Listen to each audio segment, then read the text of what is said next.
अपराध और दंड, अध्याय 1 भाग 6। रस्कोल्निकोव को बाद में किसी तरह मालूम हो गया कि फेरीवाले और उसकी औरत ने लिजावेता को किस लिए बुलाया था। बहुत मामूली सा काम था और उसमें कोई ऐसी असाधारण बात नहीं थी। एक परिवार जो उस शहर में रहने आया था और कंगाल हो गया था, अपने घर का सामान और कपड़े लत्ते बेच रहा था। सब चीजें औरतों के मतलब की थीं। चूंकि बाजार में उन चीजों के बहुत थोड़े दाम मिलते, इसलिए वे लोग किसी ऐसे आदमी की तलाश में थे जो उनका ये सारा सामान बिकवा दे। लिजावेता यही काम करती थी। वह ऐसे कामों की जिम्मेदारी ले लेती थी और लोग अक्सर उसे इस काम के लिए रख लेते थे क्योंकि वह बहुत ईमानदार थी और हमेशा मुनासिब दाम लगाकर उस पर टिकी रहती थी। वो हमेशा बहुत कम बोलती थी और, जैसा कि हम कह चुके हैं, वो बहुत दब्बू और डरपोक थी। लेकिन रस्कोल्निकोव इधर कुछ अरसे से अंधविश्वासी हो गया था। अंधविश्वास के ये चिन्ह उसमें बहुत बाद तक बाकी रहे और लगभग अमिट हो गए। इन सब बातों में उसे बाद में चलकर कोई विचित्र और रहस्यमय बात देखने की प्रवृत्ति पैदा हो गई थी, गोया कुछ अनोखे प्रभाव तथा संयोग उनके पीछे काम कर रहे हों। पिछले जाड़े में उसकी जान पहचान के एक छात्र ने, जिसका नाम पोकोरेव था और जो खारकोव चला गया था, यूं ही बातों बातों में उसे उस बुढ़िया अलियोना इवानोवना का पता दे दिया था, जो चीजें गिरवी रखने का काम करती थी, कि शायद कभी उसे कोई चीज गिरवी रखने की जरूरत पड़े। वो बहुत दिनों तक उसके पास नहीं गया क्योंकि उसके पास पढ़ाने का काम था और वो किसी तरह अपनी गाड़ी चला ही रहा था। उसे वह पता 6 हफ्ते पहले याद आया। उसके पास गिरवी रखने लायक 2 चीजें थीं, एक तो उसके बाप की पुरानी चांदी की घड़ी और दूसरी चलते समय उसकी बहन की दी हुई छोटी सी सोने की अंगूठी जिसमें 3 लाल नग जड़े हुए थे। उसने अंगूठी ले जाने का फैसला किया। जब उसने उस बुढ़िया को ढूंढ निकाला तो देखते ही उसके मन में उसके लिए बेपनाह नफरत पैदा हुई, हालांकि वह उसके बारे में कोई खास बात नहीं जानता था। उसे उस बुढ़िया से 2 नोट मिले थे और घर वापस जाते हुए वह एक छोटे से फटीचा ढाबे में घुस गया। चाय मंगाकर वह वहां बैठ गया और गहरे सोच में डूब गया। एक अजीब विचार उसके दिमाग को कचोट रहा था, जैसे अंडे के अंदर मुर्गी का बच्चा चोंच मारता है, और वह उस विचार में पूरी तरह उलझ गया। लगभग उसकी बगल में ही अगली मेज पर एक छात्र बैठा था, जिसे वह जानता नहीं था। उसके साथ एक नौजवान अफसर था। वे बिलियर्ड खेल कर आए थे और चाय पीने बैठे थे। अचानक उस लड़के ने उस अफसर से चीजें गिरवी रखने वाली अलियोना इवानोवना की चर्चा की और उसे उसका पता दिया। ये बात अपने आप में रस्कोल्निकोव को कुछ अजीब मालूम हुई। वह अभी अभी उसी के यहाँ से आया था और आते ही यहाँ उसके नाम की चर्चा सुनाई पड़ी थी। जाहिर है कि यह संयोग की बात थी, लेकिन उसके दिमाग पर जो असाधारण छाप पड़ी थी, उसे वह किसी तरह दूर नहीं कर पा रहा था। गोया यहाँ कोई आदमी उसी को सुनाने के लिए सब कुछ कह रहा था। वह छात्र अपने दोस्त को अलियोना इवानोवना के बारे में बहुत सी ब्यौरे की बातें बताने लगा। उसका मुआमला पक्का है, वह बोला। उससे किसी भी वक्त पैसा मिल सकता है। यहूदियों जैसी अमीर है, एक साथ 5,000 रूबल तक दे सकती है। लेकिन उसे 1 रूबल की चीज गिरवी रखने में भी कोई खास ऐतराज नहीं है। उसके साथ हमारे कई साथियों को व्यवहार रह चुका है, लेकिन बुढ़िया है बला की खूसट। फिर वह बताने लगा कि वो कैसी कमीनी है और उसके बारे में भरोसे के साथ कुछ कहा ही नहीं जा सकता। अगर सूद चुकाने में 1 दिन की भी देर हो जाए तो गिरवी रखा हुआ माल गया समझो। वह तो माल की बस 1/4 कीमत देती है और उस पर हर महीने 5 ही नहीं बल्कि कभी कभी तो 7% तक सूद लेती है, वगैरह वगैरह। वह छात्र लगातार बोलता रहा। उसने बताया कि बुढ़िया की एक बहन लिजावेता है, जिसे ये कमबख्त ठिगनी बुढ़िया हर वक्त पीटती रहती है और बिल्कुल बच्चों की तरह अपने शिकंजे में जकड़कर गुलामों की तरह रखती है। हालांकि लिजावेता 5 फुट 10 इंच की तो होगी ही।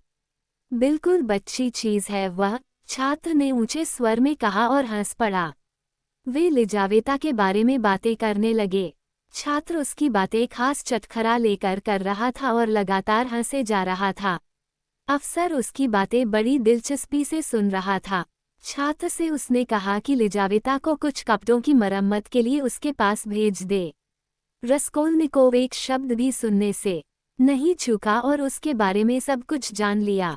लिजावेता उम्र में बुढ़िया से छोटी थी और उसकी सौतेली बहन थी, वह दूसरी माँ से थी और 35 साल की थी। रात दिन वह अपनी बहन का काम काज करती थी, खाना पकाने और कपड़े धोने के अलावा सीने पिरोने और दूसरों के यहाँ झाड़ू बुहारों का काम भी करती थी और जो कुछ कमाती थी सब लाकर अपनी बहन को दे देती थी। अपनी बहन से पूछे बिना किसी भी तरह का काम लेने या कोई नौकरी पकड़ने की हिम्मत उसे नहीं होती थी। बुढ़िया अपनी वसीयत लिख चुकी थी और लिजावेता को ये बात मालूम थी। इस वसीयत के अनुसार उसे एक दमड़ी भी मिलने वाली नहीं थी। घर के सामान कुर्सियों वगैरह के अलावा कुछ भी नहीं। सारा पैसा न प्रांत के एक मठ के नाम कर दिया गया था ताकि उसके मरने के बाद हर बरसी पर उसके वास्ते प्रार्थना की जाए। लिजावेता अपनी बहन से कम हैसियत की थी, बिनब्याही थी और सूरत शक्ल की बेहद भोंडी थी। बेहद लंबा कद, उसकी लंबी लंबी टांगें देखने में ऐसी लगती थीं गोया बाहर की ओर मुड़ी हुई हों। हमेशा बकरी की खाल के फटे पुराने जूते पहने रहती थी और खुद बहुत साफ सुथरी रहती थी। उस छात्र ने जिस बात पर सबसे अधिक आश्चर्य प्रकट किया और जो बात उसे सबसे ज्यादा मजेदार लगी, ये थी कि लिजावेता हमेशा पेट से रहती थी। लेकिन तुमने तो कहा कि वो बेहद बदसूरत है, अफसर ने अपनी राय जाहिर की। उसका रंग गहरा जरूर है और देखने में लगती है गोया किसी सिपाही को जनाने कपड़े पहना दिए गए हों, लेकिन वो बदसूरत एकदम नहीं है। उसके चेहरे पर और उसकी आंखों में बहुत ही रहम है, हद से ज्यादा। इसका सबूत यह है कि बहुत से लोग उस पर रीझ जाते हैं। इतने कोमल और अच्छे स्वभाव की औरत है कि पूछिए ही नहीं। सब कुछ हंसी खुशी सहती है, हर बात मान लेती है, कुछ भी मान लेने को तैयार रहती है। और उसकी मुस्कुराहट तो सचमुच ही मीठी है। लगता है तुम खुद उस पर रीझे हुए हो, अफसर हंसकर बोला। उसके अनोखेपन की वजह से। मैं बताऊं बात क्या है? मैं तो उस कमबख्त बुढ़िया को जान से मार दूं, उसका सारा पैसा लेकर चंपत हो जाऊं और मैं आपसे सच कहता हूं, इस पर मेरी आत्मा को जरा भी दुख नहीं होगा, लड़के ने अपनी बात जारी रखते हुए बहुत जोश के साथ कहा। अफसर फिर हंसा और रस्कोल्निकोव कांप उठा। कैसी अजीब बात थी। मैं तुमसे एक संजीदा सवाल पूछना चाहता हूँ, छात्र ने उत्तेजित होकर कहा। जाहिर है मैं तो मजाक कर रहा था, लेकिन एक बात बताओ, एक तरफ तो वह बेवकूफ़, नासमझ, निकम्मी, सबका बुरा चाहने वाली, बीमार, बेहुदा बुढ़िया है, जो न सिर्फ बेकार है बल्कि जानबूझकर दूसरों को नुकसान पहुंचाती है, जिसे खुद नहीं पता है कि वो किस लिए जी रही है, और जो 2-4 दिन में यूं भी मर जाएगी। समझ रहे हो न? हाँ, समझ रहा हूँ, अफसर ने अपने गरमाए हुए साथी को ध्यान से देखते हुए जवाब दिया। अच्छा तो और सुनो। दूसरी ओर हजारों की तादाद में नई नौजवान जिंदगियां हर तरफ मदद की कमी की वजह से तबाह हो रही हैं। उस बुढ़िया के पैसे से, जो जाकर किसी मठ में दफन हो जाएगा, सैकड़ों नेक काम किए जा सकते हैं, हजारों नेक कामों में मदद पहुंचाई जा सकती है। सैकड़ों, शायद हजारों लोगों को सही रास्ते पर लगाया जा सकता है। दर्जनों परिवारों को कंगाली से, तबाही से, बदकारी से, गुप्त रोगों के अस्पतालों से बचाया जा सकता है, और यह सब कुछ उसके पैसे से। उसे मार डालो, उसका पैसा ले लो और उसकी मदद से मानवता की सेवा में और सभी लोगों की भलाई के लिए अपना जीवन अर्पित कर दो। क्या राय है तुम्हारी? क्या हजारों नेक कामों से यह एक छोटा सा अपराध नहीं धुल जाएगा? एक जान लेकर हजारों लोगों को भ्रष्ट और पतित होने से बचाया जा सकेगा। एक मौत और उसके बदले सैकड़ों जिंदगियां, सीधा सादा हिसाब है। इसके अलावा जिंदगी के तराजू पर तोलकर देखे तो उस मरियल, बेवकूफ, चिड़चिड़ी बुढ़िया के जीवन की कीमत ही क्या है? एक जू से या एक तिलचिट्टे से अधिक कुछ भी नहीं, बल्कि उससे कुछ कम ही होगा, क्योंकि वह जहरीली है। दूसरों की जिंदगियों को वह खोखला बना रही है। अभी उस दिन उसने महज जलन के मारे लिजावेता की उंगली पर काट लिया। बाल बाल बच गई बेचारी, नहीं तो उंगली ही काटनी पड़ती। जाहिर है उसे जिंदा रहने का कोई हक नहीं है, अफसर बोला, लेकिन ये तो प्रकृति का मामला है। सो तो ठीक है दोस्त, लेकिन हमें प्रकृति को भी ठीक करना होगा, उसे सही दिशा में ले जाना होगा, और अगर हमने यह न किया तो हम दुराग्रहों के बोझ तले दब जाएंगे। अगर ऐसा न किया जाता तो कभी कोई बड़ा आदमी होता ही नहीं। लोग कर्तव्य की, अंतरात्मा की बातें करते हैं। मैं कर्तव्य और अंतरात्मा के खिलाफ कुछ नहीं कहना चाहता, लेकिन सवाल यह है कि उनसे हमारा अभिप्राय क्या है। ठहरो, मुझे तुमसे एक और सवाल पूछना है। सुनो, नहीं, तुम ठहरो, पहले मैं तुमसे एक सवाल पूछता हूँ। सुनो, वह क्या? तुम बहुत बातें कर रहे हो और भाषण झाड़ रहे हो, लेकिन ये बताओ, क्या तुम खुद उस बुढ़िया को जान से मारने को तैयार हो? हरगिज नहीं, मैं तो बस ये कह रहा था कि ऐसा करना ही इंसाफ की बात होगी। इसका मुझसे कोई संबंध नहीं, लेकिन मैं समझता हूँ कि तुम खुद अगर यह काम करने को तैयार नहीं तो इसमें इंसाफ की कोई बात नहीं। आओ, एक बाजी और खेलें। रस्कोल्निकोव बेहद बेचैन हो उठा। जाहिर है ये सब आए दिन की वही नौजवानी की बातें थीं और नौजवानी के विचार थे, जो वह पहले भी अलग अलग शक्लों में और अलग अलग विषयों पर सुन चुका था।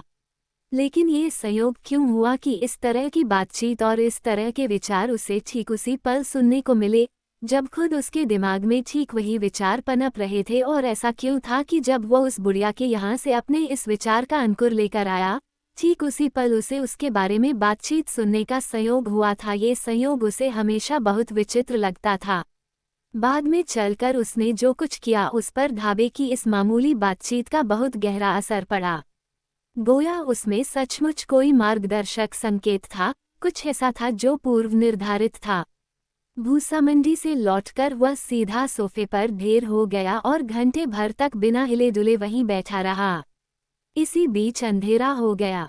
उसके पास कोई मोमबत्ती भी नहीं थी, लेकिन होती तो भी रोशनी करने की बात उसे सूझती भी नहीं। बाद में भी उसे कभी यह याद नहीं आया कि वह उस वक्त किसी चीज़ के बारे में सोच भी रहा था या नहीं। आखिरकार उसे अपने पहले वाले बुखार और कंपी का एहसास हुआ और उसने बड़ी राहत के साथ महसूस किया कि वह सोफे पर लेट सकता था। जल्दी ही उसे गहरी और बोझल नींद आ गई, गोया वह किसी भारी चीज़ के नीचे कुचल गया हो। वह बहुत देर तक सोता रहा और कोई सपना भी नहीं देखा। अगले दिन सुबह 10 बजे जब नस्तास्या उसके कमरे में आई, तो वह भी उसे बड़ी मुश्किल से जगा पाई। वह उसके लिए चाय और रोटी लाई थी। चाय इस बार भी पत्तियां दोबारा उबालकर बनाई गई थी और इस बार भी वह उसे अपनी ही चायदानी में लाई थी। हे भगवान, कैसी नींद है! वह गुस्से से चिल्लाए। जब देखो, सोता ही रहता है। वह कोशिश करके उठा। उसका सर दर्द कर रहा था। वह उठकर खड़ा हुआ, अपनी कोठरी में एक चक्कर लगाया और फिर धम से सोफे पर गिर पड़ा। फिर सोने जा रहे हो? नस्तास्या जोर से चिल्लाई। कुछ बीमार हो क्या? उससे कोई जवाब नहीं दिया। चाय चाहिए। बाद में उसने काफी कोशिश के बाद फिर से अपनी आंखें बंद करते हुए और दीवार की ओर करवट बदलते हुए कहा। नस्तास्या उसके ऊपर झुककर खड़ी हो गई। हो सकता है सचमुच बीमार हो, वह बोली और मुड़कर बाहर चली गई। 2 बजे वह फिर सूप लेकर आई। वह पहले की ही तरह लेटा हुआ था। चाय वैसी ही रखी थी। नस्तास्या को सचमुच बुरा लगा और वह गुस्सा होकर उसे जगाने लगी। इस तरह क्यों पड़े हो? वह चिढ़ के साथ उसे देखते हुए जोर से चिल्लाई। वह उठकर बैठ गया, लेकिन कुछ बोला नहीं। फर्श को घूरता रहा। जी अच्छा है कि नहीं? नस्तास्या ने पूछा और इस बार भी उसे कोई जवाब नहीं मिला। बाहर जाकर थोड़ी हवा खाओ, ठीक हो जाओगे, उसने कुछ देर रुक कर कहा। कुछ खाना भी है कि नहीं? बाद में उसने कमजोर आवाज में कहा। तुम जाओ, और उसने हाथ के इशारे से उसे बाहर जाने को कहा। वो कुछ देर और वहीं खड़ी रहकर बड़ी दया के साथ उसे देखती रही, फिर बाहर चली गई। कुछ देर बाद उसने आंखें उठाईं और देर तक चाय और सूप को देखता रहा। फिर उसने रोटी उठाई, एक चम्मच लिया और खाना शुरू किया। उसने भूख न होते हुए भी, गोया की मशीन की तरह, थोड़ा सा खाया, कोई 3-4 चम्मच। सर का दर्द कुछ कम हो गया था। खाकर वह फिर सोफे पर लेट गया, लेकिन अब उसे नींद नहीं आई। तकिए में मुंह छिपाकर वह बेहरकत पड़ा रहा। उसे दिन सपने सताते रहे और वह भी कैसे अजीब अजीब। ऐसे ही एक दिन सपने में, जो उसे बार बार आता रहा, उसने कल्पना की कि वह अफ्रीका में था। मिस्र के किसी नखलिस्तान में। कफिला आराम कर रहा था, ऊंट आराम से लेटे हुए थे, चारों ओर घेरा बनाए खजूर के पेड़ खड़े थे। पूरा काफिला खाना खा रहा था, लेकिन वो एक चश्मे से पानी पी रहा था जो पास ही कलकल ध्वनि करता हुआ बह रहा था। वह पानी भी बहुत ठंडा था, मजेदार, नीला, ठंडा पानी रंग बिरंगे पत्थरों और साफ रेत पर से होकर बह रहा था, जो जहां तहां सोने की तरह चमक रही थी। अचानक उसे कहीं घड़ियाल बजने की आवाज सुनाई दी। उसने चौंक कर आंखें खोल दी, सर उठाकर खिड़की के बाहर देखा, और ये देखकर कि कितनी देर हो चुकी थी वह पूरी तरह अचानक उछलकर जाग पड़ा, जैसे किसी ने उसे सोफे पर से खींचकर उठा दिया हो। वह धीरे धीरे दबे पांव दरवाजे तक गया, चुपके से उसे खोला और सीढ़ियों की ओर कान लगाकर सुनने लगा। दिल बुरी तरह धड़क रहा था। सीढ़ियों पर पूरा सन्नाटा था, जैसे हर आदमी सो रहा हो। उसे यह बात बहुत अजीब और भयानक लगी कि वह इस तरह सब कुछ भूल कर कल से सो रहा था और कुछ भी नहीं किया था, अभी तक कोई तैयारी नहीं की थी। इसी बीच शायद 6 बज गए थे।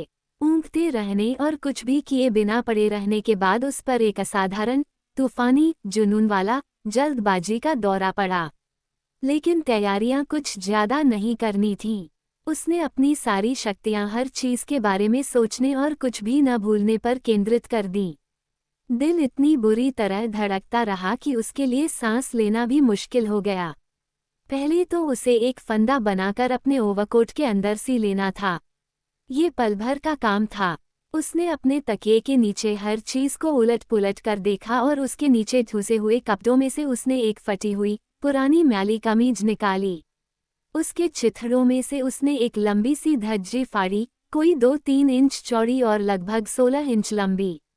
उसने इस धज्जी को दोहरा तह किया, अपना किसी मजबूत सूती कपड़े का बना, गर्मियों में पहनने का मोटा ओवरकोट निकाला। बाहर पहनने के लिए उसके पास यही एक कपड़ा था और उस धज्जी के दोनों सिरे उसके अंदर बाईं बांह के सुराख के नीचे सिलने लगा। सिलाई करते वक्त उसके हाथ कांप रहे थे। फिर भी उसने ये काम इतनी कामयाबी से किया कि जब उस कोट को उसने दोबारा पहना तो बाहर से कुछ भी नजर नहीं आ रहा था। सुई धागा उसने बहुत पहले से तैयार कर रखा था और ये दोनों चीजें कागज के एक टुकड़े में लिपटी हुई उसकी मेज की दराज में पड़ी थीं। जहां तक फंदे का सवाल था, यह उसकी अपनी सूझबूझ से पैदा एक बहुत ही निराली तरकीब थी। ये फंदा कुल्हाड़ी के लिए था। हाथ में कुल्हाड़ी लेकर तो वह सड़क पर निकल नहीं सकता था, लेकिन अगर कोट के अंदर छिपा कर भी ले जाता तब भी उसे अपने हाथ से सहारा देना पड़ता और इस पर किसी की नज़र भी पड़ सकती थी। अब उसे सिर्फ कुल्हाड़ी का फाल उस फंदे में फंसा देना था और वह अंदर उसकी बांह के नीचे चुपचाप लटकी रहेगी। अपना हाथ कोट की जेब में डालकर वह उसकी बैंड का सिरा रास्ते भर पकड़े रह सकता था ताकि वह झूले नहीं। कोट तो लंबा और ढीला था ही, बल्कि कोट क्या था, पूरा बोरा था, इसलिए बाहर से कोई यह नहीं देख सकता था कि उसकी जेब में जो हाथ था उससे उसने क्या कोई चीज पकड़ रखी थी। इस फंदे की रूपरेखा उसने 15 दिन पहले ही सोच ली थी। ये काम पूरा करने के बाद उसने अपना हाथ सोफे और फर्श के बीच की पतली सी जगह में डाला और बाएं कोने में टटोल कर गिरवी रखने की बीच निकाली, जिसे उसने बहुत पहले ही तैयार करके वहां छिपा दिया था। लेकिन जो चीज़ वह गिरवी रखने वाला था वह चांदी के सिगरेट केस की लंबाई चौड़ाई और उतनी ही मोटाई वाली लकड़ी की एक तख्ती थी, जिसे रंदा चलाकर खूब चिकना कर दिया गया था। लकड़ी की यह तख्ती उसने एक दिन किसी अहाते में टहलते हुए उठा ली थी, जहां किसी किस्म का छोटा मोटा कारखाना था। बाद में उसने लकड़ी की इस तख्ती के साथ लोहे की पतली सी चादर का एक चिकना टुकड़ा जोड़ दिया था। लोहे का ये टुकड़ा भी उसने उसी वक्त कहीं सड़क पर से उठाया था। लोहे का टुकड़ा आकार में थोड़ा छोटा था और उसे लकड़ी की तख्ती पर रखकर उसने दोनों को आर पार धागा लपेटकर कसकर बांध दिया था। फिर उसने बड़ी सावधानी और सफाई से इनको एक साफ, सफ़ेद कागज में लपेटा था और इस तरह बांध दिया था कि वह आसानी से खुल न सके। ऐसा इसलिए किया गया था कि गांठ खोलने की कोशिश करते समय बुढ़िया का ध्यान उधर ही लगा रहे और इस तरह उसे कुछ समय मिल जाए। लोहे की पट्टी उसे भारी बनाने के लिए जोड़ दी गई थी, ताकि उस औरत को छूटते ही यह अंदाजा न हो पाए कि वह रेहन का माल लकड़ी का बना हुआ है। ये सारी चीजें उसने पहले ही से सोफे के नीचे जमा कर रखी थीं। उसने गिरवी रखने की चीज अभी निकाली ही थी कि अचानक उसे नीचे अहाते में से किसी के जोर से चिल्लाने की आवाज सुनाई दी। 6 बजे तो कितनी ही देर हो गई। सचमुच, हे भगवान! वह दरवाजे की तरफ लपका, कान लगाकर सुना, झपट कर अपनी टोपी उठाई और बड़ी होशियारी से, कोई आवाज किए बिना, बिल्ली की तरह अपने 13 जीने उतरने लगा। सबसे जरूरी काम अभी बाकी ही था, रसोई में से कुल्हाड़ी चुराने का काम। वह काम कुल्हाड़ी से ही अंजाम देना है, यह उसने बहुत पहले तय कर लिया था। उसके पास खटकेदार चाकू भी था, लेकिन वह चाकू पर भरोसा नहीं कर सकता था, अपनी ताकत पर उसे और भी कम भरोसा था, और इसीलिए आखिर में उसने कुल्हाड़ी के इस्तेमाल का फैसला किया था। लगे हाथ हम उन सभी आखिरी फैसलों के बारे में, जो उसने इस सिलसिले में किए थे, एक और विचित्र बात का उल्लेख कर दें। उनमें एक अजीब विशेषता थी, किसी काम का फैसला जितना ही पक्का होता जाता था, उसकी नज़रों में वह फौरन उतना ही अधिक बीभत्स, उतना ही अधिक बेतुका मालूम होने लगता था। अपने समस्त कष्टदायक आंतरिक संघर्ष के बावजूद उसने इस पूरे अरसे में कभी एक पल के लिए भी अपनी योजना की व्यावहारिकता पर विश्वास नहीं किया था। यूं अगर कभी ऐसा हो जाता कि हर चीज़ की छोटी से छोटी बारीकी पर भी विचार कर लिया गया होता, उसे अंतिम रूप से तय कर लिया गया होता और किसी तरह की कोई दुविधा बाकी न रहती, तो भी वह लगता है इस पूरे मामले को बेतुका, दानवीय और असंभव कहकर त्याग देता। लेकिन ऐसी बहुत सारी छोटी छोटी बातें और दुविधाएं बाकी रह गईं, जिनके बारे में कोई फैसला नहीं किया जा सका। जहां तक कुल्हाड़ी हथियाने का सवाल था, इस मामूली से काम की वजह से उसे कभी कोई चिंता नहीं हुई, क्योंकि इससे आसान कोई और काम हो भी नहीं सकता था। नस्तास्या हर वक्त घर के बाहर रहती थी, खास तौर पर शाम को। वह अक्सर भागकर पड़ोसियों के यहाँ या किसी दुकान पर चली जाती और हमेशा दरवाजा खुला छोड़ जाती। मकान मालकिन बस इसी एक बात के लिए उसे हमेशा डांटती रहती थी। इसलिए वक्त आने पर उसे बस चुपके से रसोई में जाकर कुल्हाड़ी उठा लानी थी, और घंटे भर बाद सारा काम पूरा हो जाने पर उसे जाकर वापस रख देना था। लेकिन ये सब बातें ऐसी थीं जिनमें शक की गुंजाइश थी। मान लीजिए, घंटे भर बाद वो उसे वापस रखने गया और उस वक्त तक नस्तास्या लौट आए और वहां पर मौजूद हुई, तो जाहिर है उसे वहां से गुजर जाना होगा और उसके दोबारा बाहर जाने का इंतजार करना होगा। लेकिन मान लीजिए कि इसी बीच उसे कुल्हाड़ी की जरूरत पड़ी और वो उसे न मिली, उसने उसे ढूंढा और एक बखेड़ा खड़ा कर दिया, तो इसका मतलब होगा शक। कम से कम शक की गुंजाइश तो जरूर ही होती। लेकिन ये सब बहुत छोटी छोटी मामूली बातें थीं जिनके बारे में उसने सोचना शुरू भी नहीं किया था, और न ही उसके पास वक्त था। वह सबसे खास बात के बारे में सोच रहा था और छोटी छोटी बातों को उस वक्त तक के लिए टालता जा रहा था, जब तक कि वह पूरे मामले के बारे में विश्वस्त न हो जाए। लेकिन ऐसा होना असंभव लगता था, कम से कम उसे तो ऐसा ही लगता था। मिसाल के तौर पर, वह कल्पना भी नहीं कर सकता था कि कभी यूं भी होगा कि वह सोचना छोड़ दे, उठ खड़ा हो और बस सीधा वहां चला जाए। उसकी कुछ दिन पहले की कोशिश भी, अर्थात उस जगह को पक्के ढंग से अच्छी तरह देख आने के मकसद से उसका वहां जाना भी, असली चीज से कोसों दूर की महज एक आजमाइश थी। जैसे कोई कहे कि आओ चलें और आजमा कर देख तो ले, खाली खुली सपने देखने में क्या फायदा। तब उसका मनोबल फौरन चूर हो गया था और वह वहां से कोसता हुआ, अपने आप पर झुंझलाता हुआ भाग खड़ा हुआ था। इसी बीच, जहां तक नैतिक प्रश्न की बात थी, लगता है उसके बारे में उसका विश्लेषण पूरा हो चुका था। उसकी भलाई बुराई की परख की क्षमता उस तरह की धार की तरह तेज हो गई थी और उसे अपने अंदर कोई तर्कसंगत आपत्ति नहीं मिल सकी थी। लेकिन आखिरी सहारे के तौर पर उसने अपने आप पर भी विश्वास करना बंद कर दिया था और वह पूरी तरह जुटकर, गुलामी के बंधनों में जकड़े हुए किसी मजबूर आदमी की तरह हर दिशा में आपत्तियां खोजता फिरता था, उनके लिए हर चीज को टटोलता रहता था, गोया कोई उसे इस काम के लिए मजबूर कर रहा हो और जबरदस्ती उसकी ओर खींच रहा हो। लेकिन इस आखिरी दिन का, जो इस तरह अचानक आ गया था और जिसने आनन फानन हर बात का फैसला कर दिया था, लगभग अपने आप ही उस पर असर पड़ा था। लगता था कोई उसका हाथ पकड़कर उसे अंधों की तरह, अदम्य शक्ति से, किसी पारलौकिक बल के सहारे अपने पीछे खींचे लिए जा रहा था और वह कोई आपत्ति भी नहीं कर पा रहा था। लगता था उसके लिबास का किनारा मशीन के पहिए में फंस गया था और वो मशीन में खींचा चला जा रहा था। शुरू में वास्तव में बहुत पहले वह महज एक सवाल से बेहद हैरान रहता था, ऐसा क्यों कि लगभग सभी अपराध बहुत फूहड़पन से छिपाए जाते हैं और बहुत आसानी से उनका पता भी लग जाता है, या ऐसा क्यों कि लगभग सभी अपराधी अपने पीछे एकदम खुले सुराग छोड़ जाते हैं। धीरे धीरे वह कई अलग अलग और विचित्र निष्कर्षों पर पहुंचा था, और उसकी राय में इसका मुख्य कारण इस बात में उतना निहित नहीं था कि अपराध को छिपाना भौतिक दृष्टि से असंभव था, जितना कि स्वयं अपराधी में। ठीक उसी पल जब समझदारी और होशियारी की सबसे ज्यादा जरूरत होती है, बच्चों जैसी और हद दर्जे की लापरवाही की वजह से लगभग हर अपराधी इच्छा शक्ति और विवेक बुद्धि के लोप का शिकार हो जाता है। उसे इसका पक्का विश्वास था कि विवेक बुद्धि और इच्छा शक्ति के लोप का ये हमला मनुष्य पर एक ऐसी बीमारी की तरह होता है, जो धीरे धीरे बढ़कर अपराध किए जाने से ठीक पहले अपने चरम बिंदु पर पहुंच जाती है।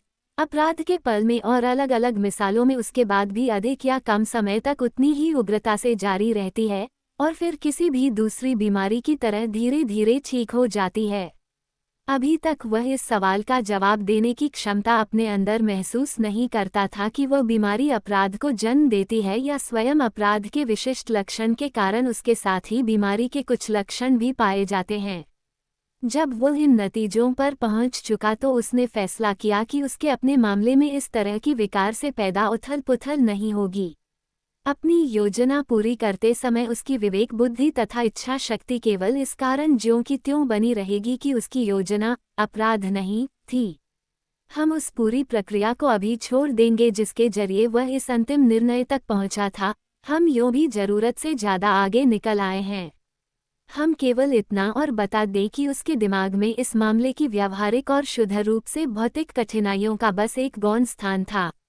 उनसे निपटने के लिए आदमी को बस अपनी इच्छा शक्ति और अपनी विवेक बुद्धि पर काबू रखना चाहिए। आदमी ने जहां अपने आप को इस कारोबार के छोटे से छोटे ब्यौरे से परिचित कर लिया कि फिर तो समय आने पर वे सभी दूर हो जाते हैं। लेकिन ये कारोबार शुरू भी तो नहीं हो रहा था। अपने आखिरी फैसलों पर उसे सबसे कम भरोसा रह गया था, और जब वह घड़ी आई तो सब कुछ एकदम ही दूसरे ढंग से, गोया आकस्मिक और प्रत्याशित रूप से हुआ। वह अभी सीढ़ियां पूरी तरह उतरा भी नहीं था कि एक छोटी सी बात ने उसका सारा हिसाब गड़बड़ा दिया। वह जब मकान मालकिन की रसोई के पास पहुंचा, जिसका दरवाजा हमेशा की तरह खुला हुआ था, तो उसने बड़ी चालाकी से अंदर नजर डाली कि नस्तासिया के मौजूद न होने पर कहीं मकान मालकिन खुद तो वहां नहीं है, या अगर वह वहां नहीं है तो उसके अपने कमरे का दरवाजा तो बंद है, ताकि जब वह कुल्हाड़ी लेने अंदर जाए तो वह कहीं बाहर न झांकने लगे। लेकिन अचानक ये देखकर उसके आश्चर्य की सीमा न रही कि नस्तासिया न सिर्फ रसोई में थी, बल्कि वहां काम में व्यस्त थी। वह एक पिटारी में से कपड़े निकालकर अलगनी पर फैला रही थी। उसे देखकर वह कपड़े फैलाना बंद करके उसकी ओर मुड़ी, तब तक उसे घूरती रही जब तक वो वहां से गुजर न गया। उसने अपनी आंखें फेर लीं और वहां से इस तरह गुजर गया जैसे कुछ देखा ही न हो। लेकिन अब तो सारा किस्सा ही खलास हो चुका था। उसके पास कुल्हाड़ी ही नहीं थी। उसके होश उड़ गए। मैंने ये क्यों समझ लिया था, दालान से गुजरते हुए वह सोचने लगा। मैंने ये क्यों मान लिया था कि उस पल वह घर पर नहीं ही होगी। क्यों, आखिर क्यों मैंने इस बात को इतने यकीन के साथ मान लिया था। उसका हौसला पस्त हो चुका था और वह अपमानित भी महसूस कर रहा था। क्रोध में उसका जी अपने आप पर हंसने को चाह रहा था। उसके अंदर पशुओं जैसा अंधा क्रोध खौल रहा था। संकोच में पड़ा वह कुछ देर तक दालान के फाटक में खड़ा रहा। सड़क पर जाना, महज दिखावे के लिए टहलने निकल जाना उसे नापसंद था। अपने कमरे में वापस चला जाना और भी नापसंद था। कितना बढ़िया मौका मैंने हमेशा के लिए खो दिया।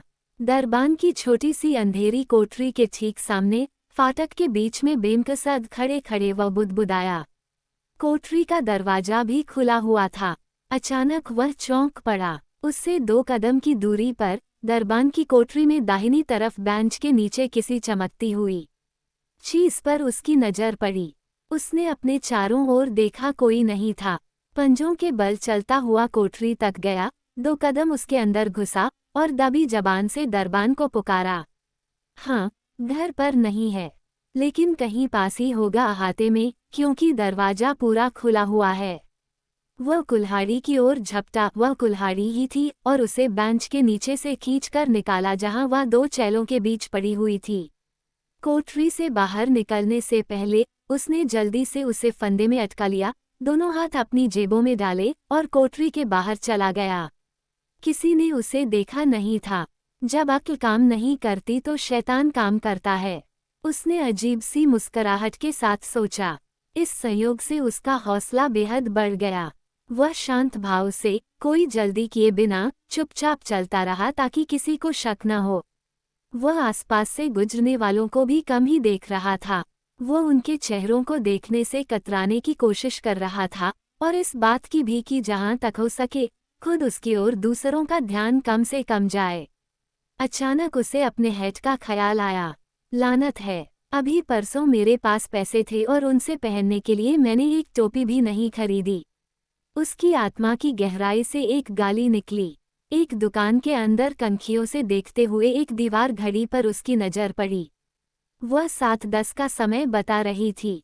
उसे जल्दी करनी थी और साथ ही कुछ चक्कर लगाकर जाना था ताकि उस घर में दूसरी ओर से घुसे। पहले इन सब बातों की कल्पना करते समय कभी कभी वह ये भी सोचता था कि उसे डर तो बहुत लगेगा, लेकिन इस वक्त उसे कुछ ज्यादा डर नहीं लग रहा था, बल्कि बिल्कुल नहीं लग रहा था। उसका दिमाग बेमतलब चीजों में भी उलझा, लेकिन देर तक किसी भी चीज में नहीं। जब वह यूसुपोव बाग के पास से होकर गुजरा तो बड़े बड़े फव्वारे बनाने के बारे में गहरे चिंतन में डूबा हुआ था और हर चौक के वातावरण पर उनके सुखद प्रभाव पर विचार कर रहा था।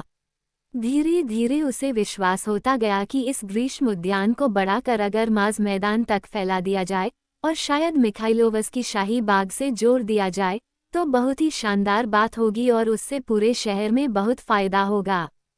फिर उसे इस सवाल में दिलचस्पी पैदा हुई, क्या वजह है कि सभी बड़े शहरों में लोग सीधे सीधे आवश्यकता से प्रेरित नहीं होते, बल्कि अजीब बात है कि उनमें शहर के उन हिस्सों में रहने की प्रवृत्ति पाई जाती है जहां न बाग होते हैं न फव्वारे, जहां सबसे ज्यादा गर्द, बदबू और हर तरह की गंदगी होती है।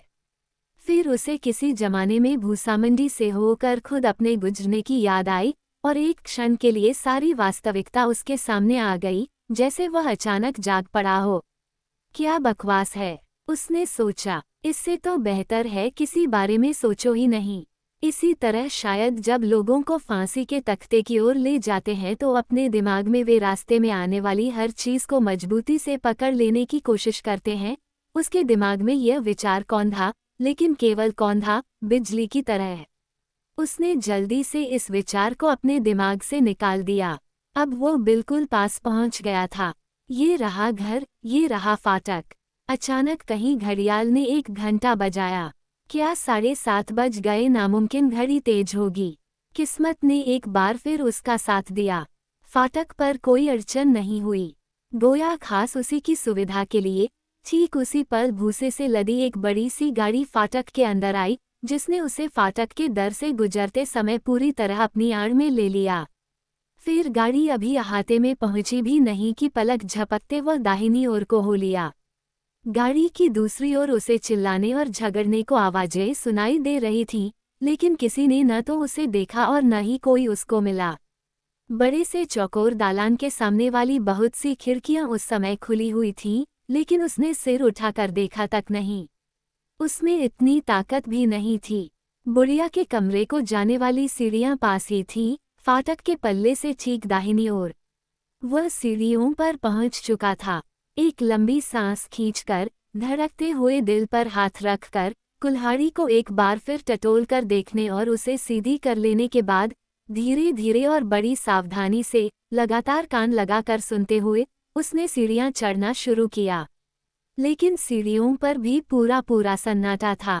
सारे दरवाजे बंद थे। उसे कोई भी नहीं मिला।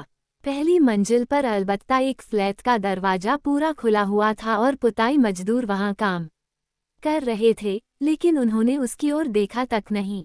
वह शांत खड़ा रहा, एक पल कुछ सोचा और आगे बढ़ गया। अच्छा तो यही होता कि ये लोग यहाँ न होते, लेकिन वह जगह तो इन लोगों से 2 मंजिल ऊपर है। और यह रही 4थी मंजिल, ये रहा दरवाजा, ये रहा सामने वाला फ्लैट खाली वाला। बुढ़िया के ठीक नीचे वाला फ्लैट भी देखने में खाली ही लगता था। दरवाजे पर कील से ठुनका हुआ विजिटिंग कार्ड नोच दिया गया था। वे लोग चले गए थे। उसका दम फूल रहा था। वापस न चला जाऊं, एक पल के लिए यह विचार उसके दिमाग में तैरकर निकल गया। उसने कोई जवाब नहीं दिया और बुढ़िया के दरवाजे पर कान लगाकर सुनने लगा। मुकम्मल खामोशी थी। इसके बाद उसने एक बार फिर सीढ़ियों की ओर कान लगाकर सुना और बड़ी देर तक ध्यान लगाकर सुनता रहा। फिर उसने आखिरी बार चारों ओर नजर डाली, अपने आप को संभाला, सीधा तनकर खड़ा हो गया और फिर एक बार फंदे में अटकी हुई कुल्हाड़ी को हिला डुला कर देखा। मेरे चेहरे का रंग उड़ा तो नहीं, वह सोचने लगा। कहीं मैं देखने में बौखलाया हुआ तो नहीं लग रहा हूँ। वह बहुत शक्की है। थोड़ी देर और इंतजार न कर लूं, जब तक मेरा दिल धड़कने की तरह चलना बंद न कर दे।